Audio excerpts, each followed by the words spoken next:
Bonjour à toutes et à tous, je suis content de vous retrouver pour une nouvelle vidéo autour de notre thème favori. Aujourd'hui, je suis avec René Vogtlï, que je souhaiterais vous présenter. Vous ne le connaissez pas forcément encore en France, mais René a fait énormément pour la communauté Reiki internationale, est un maître Reiki qui a formé des milliers de personnes et a notamment créé le projet Reiki-Conciliation, dont le but est d'apporter l'harmonie dans la communauté Reiki.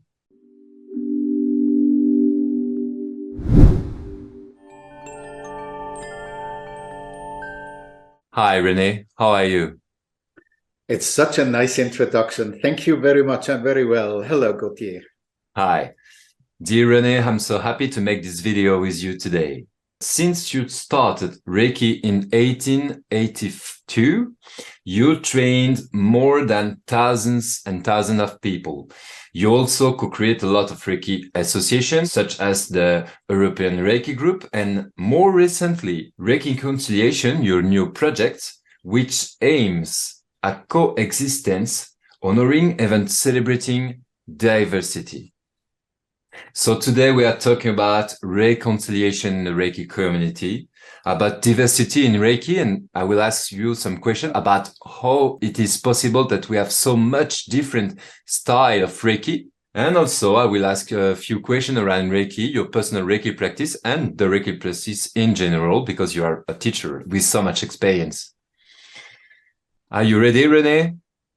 I'm ready. I must correct you. 1882 makes me very old. I'm not that old, you know. I'm so sorry. So when did you start? Actually, it was 1992. Oh, I said 18. Thank you so much. Yeah, I will correct it in the caption. Thank you, René. Okay, here is my first question. Why did you decide to follow the Reiki path?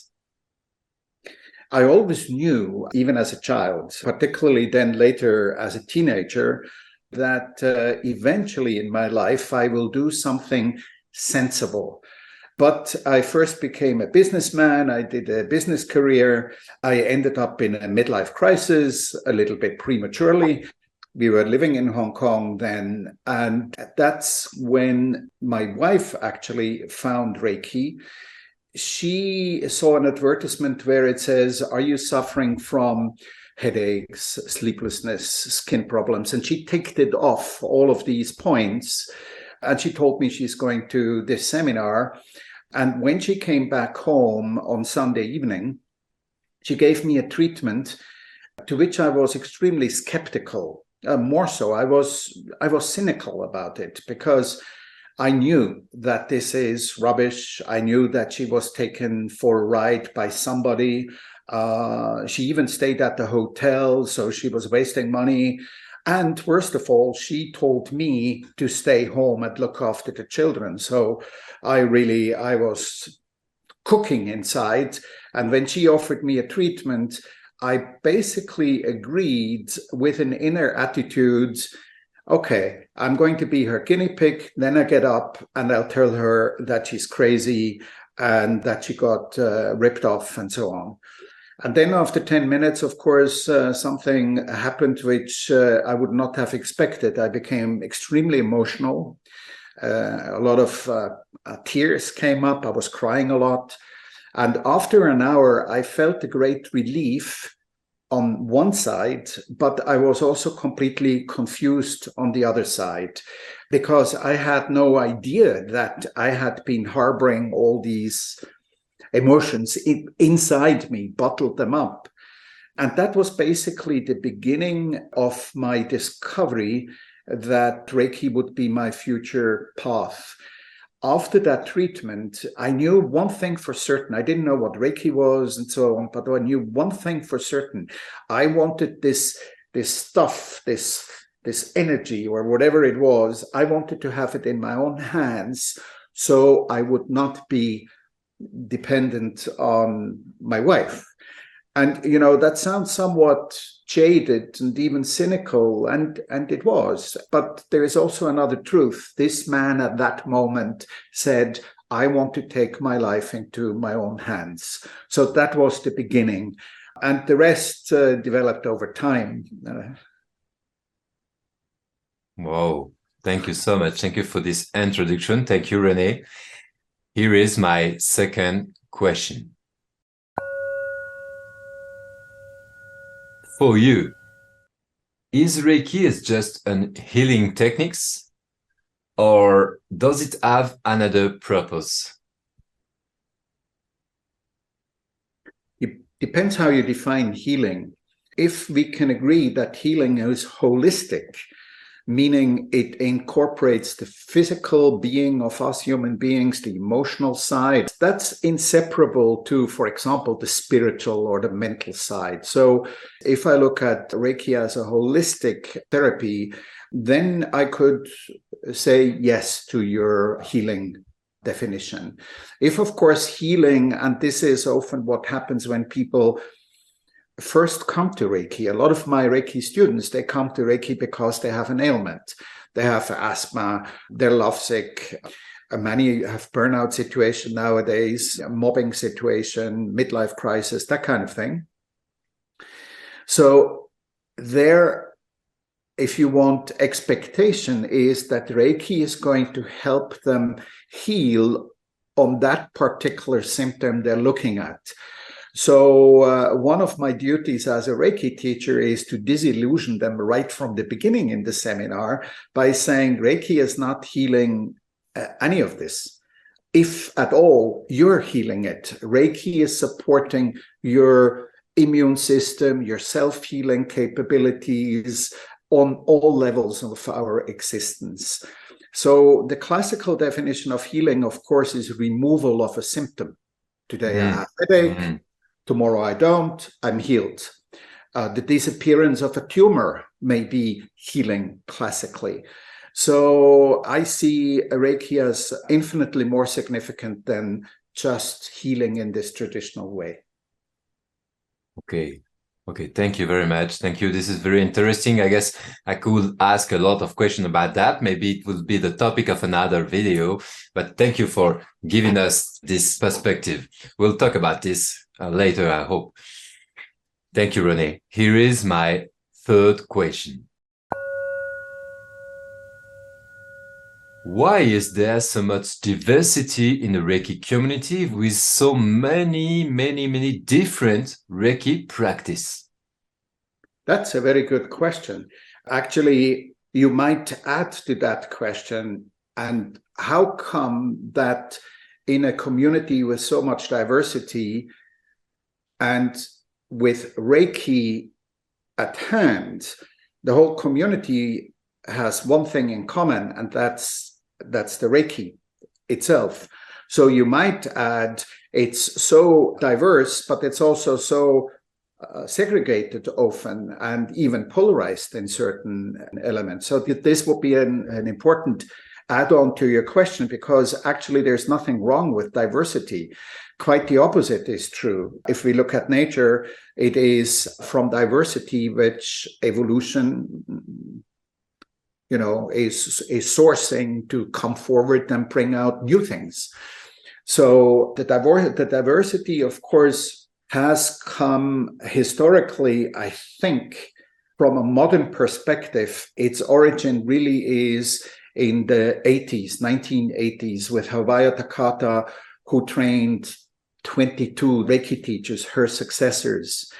And that's until that time, many of us for a long time believed there was a direct succession from Usui to Hayashi to Takata. So it was only one, if you want, style or one tradition of Reiki, and only with Takata having 22, who then ended up, some of them doing their own thing, some of them deciding to form the Reiki Alliance, which was probably the most important development, or the most significant, influential development.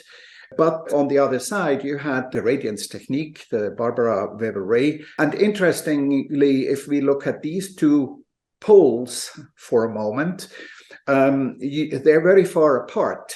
And both of them have one thing in common, other than the Reiki, of course. Both of them are believing that they are the true successor of Hawayo Takata. Yeah. And of course, that created a polarization. It created a lot of dissonance. And I think that a lot of the efforts I'm making today in favor of reconciliation are still rooted in that separation which started there. However, quite frankly, I think this is a very unfair observation. It's very unfair to limit it just to those two quarters or even to those two protagonists, Phyllis Furumoto on one side and Barbara Weber-Ray on the other side. And looking at it a little bit more, and thanks to Arjava Petter, who has made a major contribution to historians with his first book, Reiki Fire, I believe it was, in 1996, yep, where he had discovered the tombstone of Usui Sensei. And for the first time, we had it literally cast on a stone, his true life. It was no longer a legend, and a lot of new facts emerged. We had proof, yeah.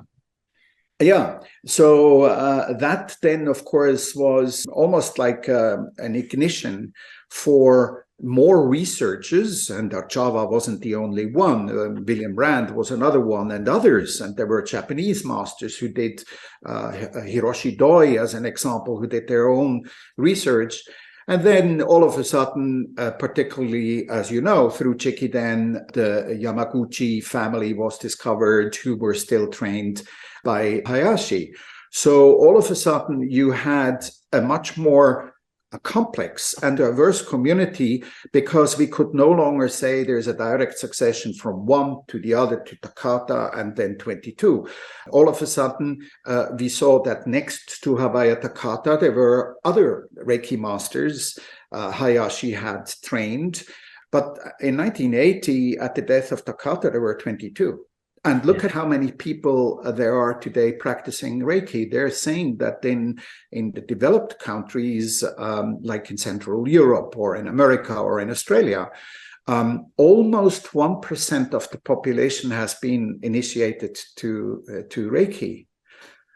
So this has exploded, particularly in the 90s and the 2000s, and not because there were any significant scientific studies or there was proof or any of this. No, but people like myself experienced Reiki firsthand, saw its benefits, and that is how it grew and diversified. The community of Reiki worldwide is like a diamond, a very precious stone with many, many, many different facets, all of them reflecting a different color. Brilliant as a whole. But of course, if you look at one facet at the time, it may be very different to another facet. So how come that in this huge community still today there is dissonance and people claiming their tradition as superior or more original than others? And it would be naive to boil it down to the 22, and particularly Phyllis Furumoto and Barbara Weber-Ray. And if we're looking at history, the succession of Usui was unclear. Yep. He had more than 20 successors. Mm. Now, many of them disappeared, but of course, Usui left something behind, the Gakkai, which to this day is still an organization in Japan. For a long time, it was very shrouded in mystery. It was even called secretive, and it may have been. It's not surprising if you look at the history, particularly after the Second World War, that Japanese traditions had to protect themselves by seclusion. For example, the law after the Second World War in Japan dictated that none of the traditional medicine and therapies were allowed to be practiced. They all had to be basically imported from America. So no wonder many of these groups were rather seclusive. Mm. But the Gakkai, of course, is the only organization in the world where there is a clear succession by their presidents, which started at the life of Usui to this very day today. But the diversity and the dissonance has already existed during Usui's life. Imagine he practiced Reiki, what, 6 years? Or not even? 4 years. 4 years, exactly, 4 years. And they say he had tens of thousands of people initiated, of course, also with the help of what we would call Reiki masters today. So that was an absolute explosion. Now, if you have 10,000 people, you're going to have 10,001 different opinion, even amongst the Japanese. I'm sure about that. Of course. Thank you. Yeah. Thank you so much, René. So my next question will be around your project. So here is my next question. How could we reconciliate in the Reiki community? There is no simple answer to that. I would have 5 years ago, I would have answered along the lines of, it's very important that people communicate with each other, that we build bridges amongst the different quarters. And that still holds truth and wisdom today, of course. However, do you ask me today and not 5 years ago, and my answer today is a little bit different. What's most important today for reconciliation is that we do our reclamation work. What do I mean with reclamation work? I guess the C.J. Jung, the psychologist, he would use the terminology integrate the shadow side in ourselves. And I think that we, particularly in the Reiki community, have this amazing opportunity because we have such a wonderful tool at hand with our self-treat to develop the consciousness where we start to reflect and ask ourselves, what's my part in the dissonance? In other words, that's like a different question than the usual mechanism of shame and blame. Oh, it's his fate, it's his fault. And to prove my point, I become defensive and I dismantle the arguments of the other. So that's sort of like creating almost Machiavellian-like, it's divide and conquer. You know, it's the old ego, the old paradigms. And I think to overcome that and create reconciliation, a very essential key is the reclamation work. So with the reclamation work, we are turning the tables and we are actually looking at, yes, there is a dissonance, a disagreement, there's even a war. What is my part in it? So that's what's meant with the reclamation work. And today, that would be my most important answer to your question. What can we do today to contribute to reconciliation within the Reiki community? Okay, so you suggest that we work on ourselves, we do self-treatment, self-techniques to be maybe better when we see conflict, when maybe some others throw on us some negative energy, and we work on ourselves. So it needs some people that begin that work. A few people maybe could be better people, then maybe could spread out in the Reiki community. Is that your idea? Yes, there's one maybe from the chronology. I think the self-treat, which is the tool we have and we share, right? That's actually helping us to become generous with ourselves, to be critical in an honest way with ourselves, and not in a lying, paradoxical way. The Reiki self-treat is softening up my old belief systems, allowing access to capabilities within me where I can have empathy with my other, with Gautier, but also empathy with myself. And that is sort of the starting point. But then we go into the life. I do my self-treat generally in the morning for an hour, and then I go to the computer, I go buy bread, I go and give a seminar, and my life continues. I take the bicycle, I ride. This is what happened today. I ride on the pavement illegally. I see a lady coming, an elderly lady coming my way. So I smile at her early enough and I wave at her, sort of saying, I know I'm doing something wrong, but please forgive me. And she steps aside and lets me pass, but she gives me a very, very dirty look. A really, you arrogant man, really a dirty look, right? So yes, I reacted emotionally. You know, I thought, who does she think she is? I was kind with her. So in this daily situation on the bicycle, a little bit further down the road, with our consciousness, we can develop together with Reiki. We can start to realize, what did I just say about this woman? Really, René? This is how you speak, and you're the same Reiki teacher who goes into a Reiki seminar and says, just for today, respect and honor your elder? And what have you just done? Where is your empathy for that woman who was scared because she couldn't walk straight, because there was ice on the road? Okay.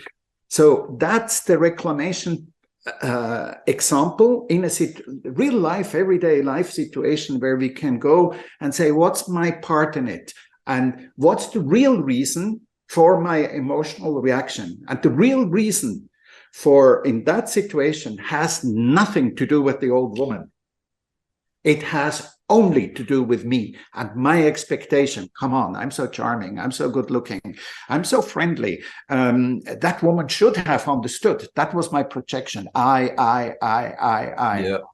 Yeah. So it's before judging the others that I fight in the Reiki community, maybe we should watch ourselves in the mirror and work on ourselves. I guess this is what the message you want to give. And when I'm listening to you, so I think about my own life, maybe some part of them, there is not so much harmony. And I thank you for reminding us that. And I guess, yeah, a lot of people in the Reiki community are ready for this work and we'll do it together. Thank you, René. Thank you very much. This leads us to the next question. What is the most important thing in Reiki from your perspective? The self-treat. Self-treatment. Yeah.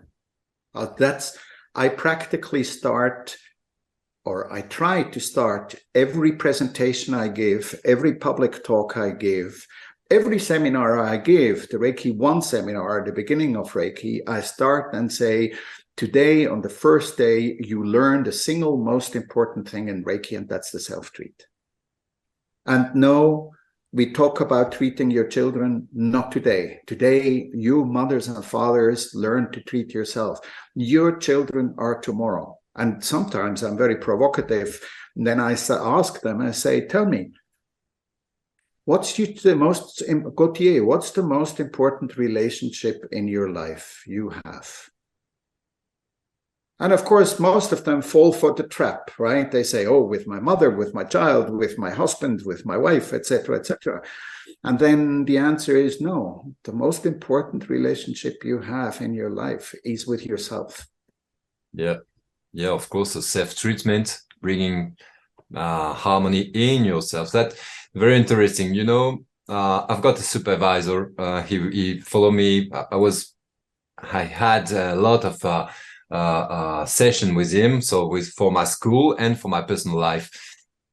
I'd like to build bridge, as you said before. It's a beautiful idea. We need that. We need bridge between the difference. In the metaphysical world, there is teaching like that, you know, through the different energy. You don't have to mix them, but you have to find a connection between them. So it's like the same thing in human. And he said to me, okay, you just want to reunify your different parts, you know. So yeah, self-treatment, bringing peace in ourselves. So this gives me many ideas. So this question, I'm not sure I will follow my guidelines. Thank you, René. Here is the next question. Which tool could we use to bring peace in our relationship? Well, the obvious answer is the most important thing I can do for my relationship with my wife is to do my self-treat. Self-treatment. This is the single most important contribution, not only to my relationship with my wife or my mother, but actually to world peace. Because with the self-treat, with the reconciling, as you rightly say, of these multiple personalities, of those many segments, of those karmic debts, if there is such a thing, the healing aspect holistically is to reconcile all of that, to integrate my shadow side, etc., etc. And if I manage that, I don't need to do anything. And Nelson Mandela, he said it so beautifully. He said, without me doing anything, I liberate my next to kin from his or her fears. I don't need to change my wife. I need to change myself. So you don't suggest to use, I don't know, if maybe sending Reiki to the relation I have with, or using the harmony symbol, the love symbol connected to centric. And I don't want to say the words now just to respect me. I guess everybody understood if they have the second degree. To send this, to use this symbol to harmonize the relation, your relation with your wife, kids, husband, friends, family. Okay, I follow you. Now, the first degree in Reiki is the single most important degree. I'm with you. Period. Yeah. Period. The most important degree in Reiki is the first degree. And the best contribution for healing my relationship with my wife or my son or my mother or anyone is the self-treat. Period. Thank you so much. Yeah. Now, of course, if you had to ask me, why did you go to the second degree? If you ask both my wife and me, she would answer and say, I didn't want to do the second degree. I had to because I wanted to become a Reiki master. If I could have skipped the Reiki, the second degree, I would have skipped. And my answer would be because I understood that there is a technique to send Reiki to the unfolding of the relationship. And in my case, with my wife. And that was the single most important reason why I took the second degree. And as a teacher today, 30 years later, when I teach Reiki 2, still today I say, this is the single most important technique I learned in the second degree. And I think there are three things which stand out for me.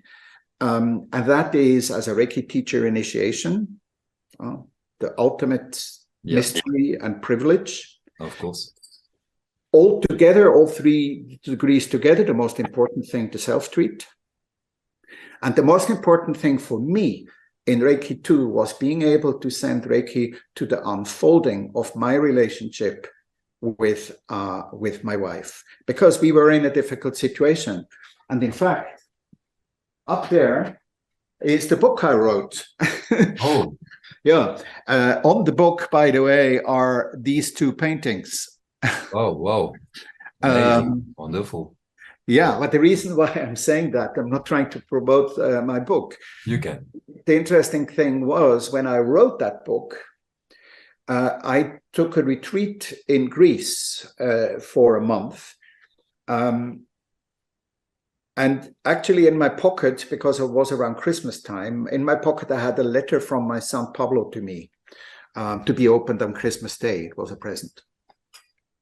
And during the writing of the book, I realized that I had a blind spot in my biography. And that blind spot was my relationship to my physical father. Now, my physical father made love to a young girl. He was 20 odd years and she was 16. It was a romance, and I'm the product of that. Only She hadn't even realized she was pregnant when she was taken to Switzerland, and the relationship with my biological father disappeared. So I had never known my biological father. So the writing of the book showed me that there was one relationship I had never even thought of. And to me, being able to send Reiki to the unfolding of a relationship is also so important, not only because my relationship with my wife was benefiting from it, but that was the single most important technique to make reconciliation with my biological father. And an amazing experience. And when I realized that, I had a physical, mental breakdown. I was on top of a mountain walking on this island, and I broke down and I cried, and it was horrible to realize, gosh, I had never thought of that, right? And I came down from the mountain, and the most important technique, other than the self-treat, technique to heal my relationship with a person I had never met, but who had fathered me, my biological father, was to send Reiki to the unfolding of that relationship. Wow. And then came Christmas.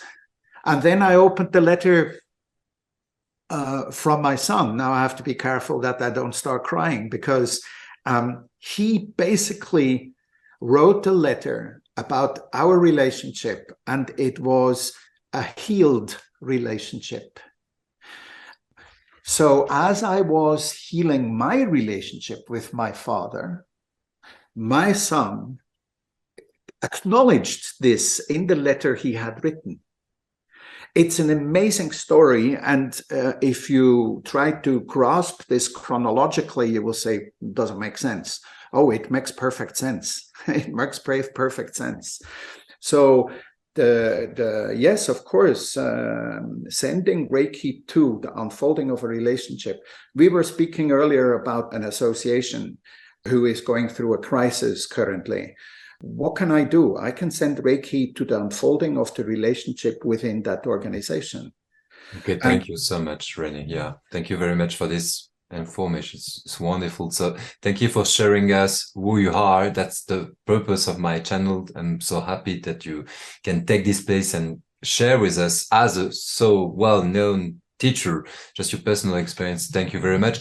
If I'm correct, so the first thing, the most important harmony in a relation is a self-treatment, because the disharmony is inside, the dissonance is inside, but you also give an advice to everybody, including me, and thank you for that.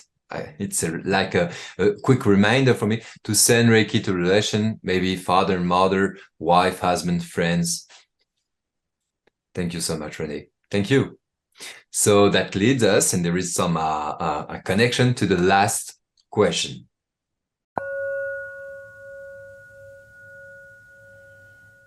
What is the purpose of Reiki-Conciliation? The purpose of reconciliation in the Reiki community is to facilitate the communication, to facilitate people speaking to each other, which normally would be at odds with each other, not even talking, or even worse, fighting with each other. So that is the purpose, and what I'm doing with different projects, with visible projects such as my talk show, with less visible things like mediation within associations, for example.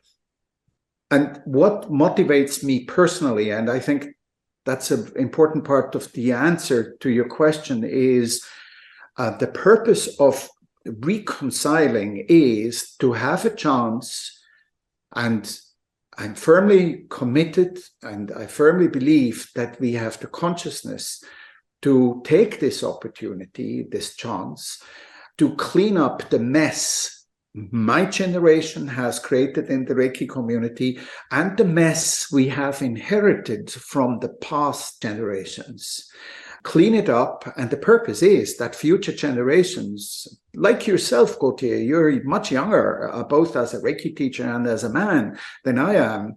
So you're going to carry this flame into the future, and your students are going to go beyond.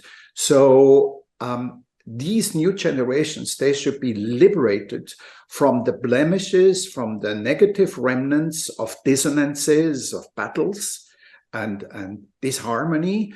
We have collectively created, not because we're bad people, but we simply screwed up in our enthusiasm. At the beginning, you asked me about the diversity, you know, why is it so diverse? Because it's been so successful. And when something grows so fast, you're bound to make mistakes. And oftentimes I'm asked, how can it be that people are Reiki masters, Reiki teachers, and yet they are in disharmony to each other? It's unbelievable. We have the tool, we have the Reiki principle, we have the self-treatment, we can send Reiki, we can do it. Thank you so much, René, for doing all of that. Thank you so much. It was such a pleasure to discover that you did so much and so clever project. So I invite all my viewers to go to your website. You will find the link below the video. I guess it costs a lot of money, so maybe you need donation. So I invite everybody who feel sensitive about bringing peace in the Reiki community, that want to contribute to the project, to also donate to René, to Reiki Conciliation. Thank you very much, René. Thank you. Thank you, and thank you for adding that. You're quite right. I'm in the process of looking for sponsors and donators. Thank you for mentioning it. Thank you very much, and we will do the best we can to contribute actively to this wonderful dream you have. Thank you for sharing it with us. Thank you so much, René. Thank you. So that leads us, and there is some a connection to the last question. Many people say that Reiki is love. What do you think about that? I agree. I would add the word unconditional love. However, with my biography, coming from the business world, with my interests, for example, in science, it is not the language I would use when I give a presentation in public, for example. But then again, if somebody says, you're talking about balancing disharmony, a state of reconciliation, a state of enlightenment, a state of healing, isn't that the same as unconditional love? I would be the first one to sign that statement. Oh. Thank you so much, René, for this moment you gave us. Thank you for your testimonial. Thank you for everything you did for the Reiki community, for the youth Reiki community I'm part of. Dear viewers, we are looking for a team to translate in French the René videos. So if you're interested to work with us, just send us an email. You just have to click on the link below the video. Dear René, thank you very much. Thank you very much, Gauthier, and I'm looking forward to working with you for many years to come. I like to. René, we have a tradition in my YouTube channel. We ask a question to the viewers. Would you like to ask this question? Yes. Dear viewers, what do you think that the most important thing is about Reiki? Thank you very much, René. Thank you so much. Chers téléspectateurs, qu'est-ce qu'il y a de plus important dans le Reiki selon vous? Écrivez votre réponse dans les commentaires. Write your answer directly in the comments. Thank you so much, René, for being with us. Merci à toutes et à tous. Au revoir. Merci beaucoup.